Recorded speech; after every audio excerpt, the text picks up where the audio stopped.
فروید که همونجور که اشاره کردید البته در ابتدا خب او بیشتر روی غریزه زندگی و اروس تاکید داشتش و اون رو بیشتر جانمایه وجود میدونست اما خیلی جالبه در دنبال این بحثمون بعد از اینکه جنگ جهانی اول اتفاق افتاد و این جنگ در زمان خودش خیلی ویرانگر بود و صحنه‌های بسیار فجیعی رو ایجاد کرد،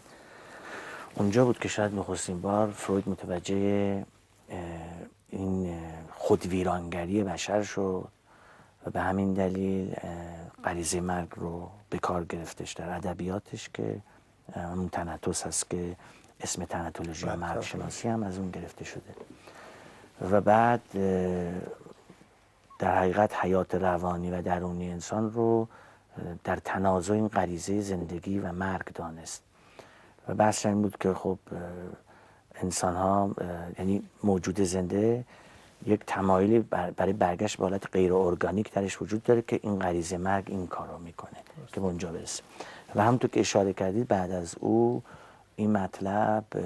توسط خیلی از حتی پیروانش به نوعی حالا به اون شکل رد شد، بعضیا کاملا رد کردن، بعضیا به شکل‌های دیگری مطرح کردن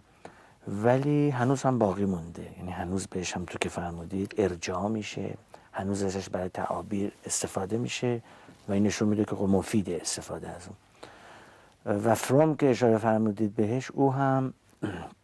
در ابتدا زیاد نقشی برای غریزه مرگ قائل نبود. حالا نمیدونم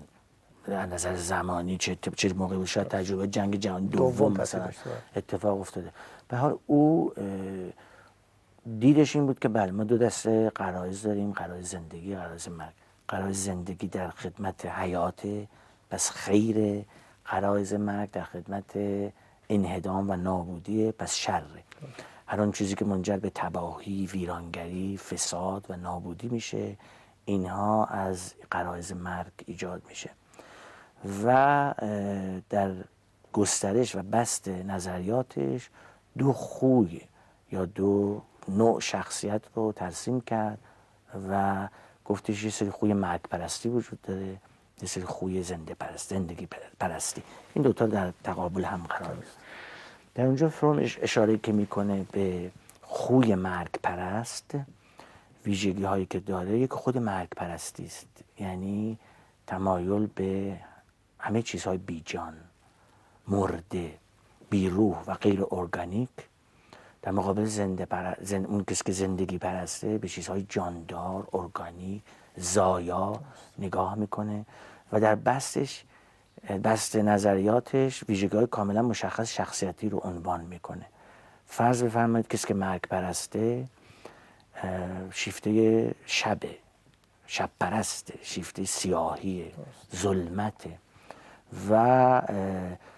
اصولا رابطه برابر بین دوتا انسان براش زیاد مفهومی نداره. رابطه بین قاتل و مقتول، قادر و مقهور و ظالم و مظلوم و اینجور چیز هست. زندگی رو بیشتر در شکل و در چارچوب مالکیت ببینه.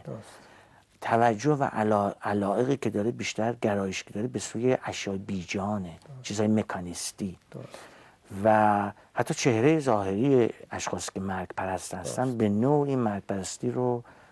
نشون میده. پوست تیره، چهره درهم، چهره که انگار همیشه مثلا یه بوی ناخوشایندی شنیدن، زندگی از این چهره تراوش نمیکنه.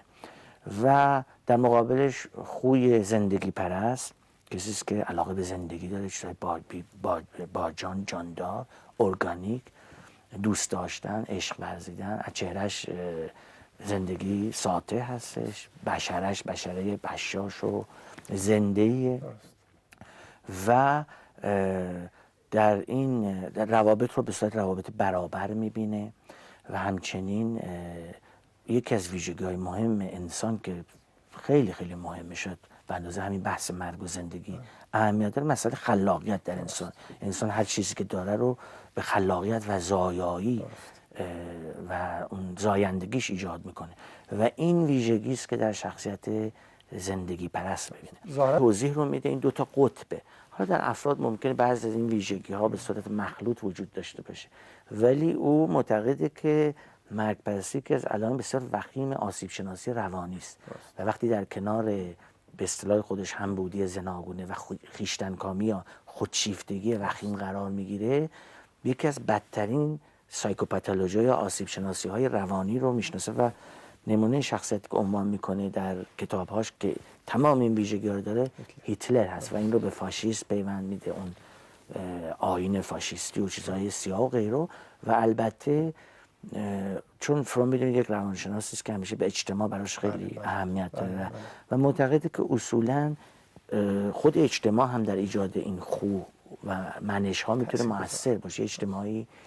خوی مرگ پرستی رو تشدید میکنه، یه اجتماعی خوی زندگی پرستی، اجتماعی که با استبداد و ظلم و هر شود که خفقان و اینا همراه باشه طبعا مرگ پرستی رو ترویج میکنه. اجتماعی که درش آزادی و اجازه ابراز وجود اینها باشه، این کمک کننده به ایجاد و رشد خوی زندگی پرستی است. انسان سالم در واقع است. بله که این رو چه و بنابراین یک اشاره هم داره که شاید جالب باشه، یعنی بحثش اینه کسانی که در هنر زندگی شکست میخورن خیلی وقتها یک عقب نشینی قهقرایی دارن که اونها رو به این طرف بازنمودش در واقع سوق میده. بعد ولی در وخیمترین شکلش در حقیقت اون چیزی که به این صورت گفتم که اکستریم بود، این چیزی که ما ببینیم خب یه اختلال شخصیت میتونه باشه. درسته که در تقسیم بندی امروزی اختلال درمان داره دیگه.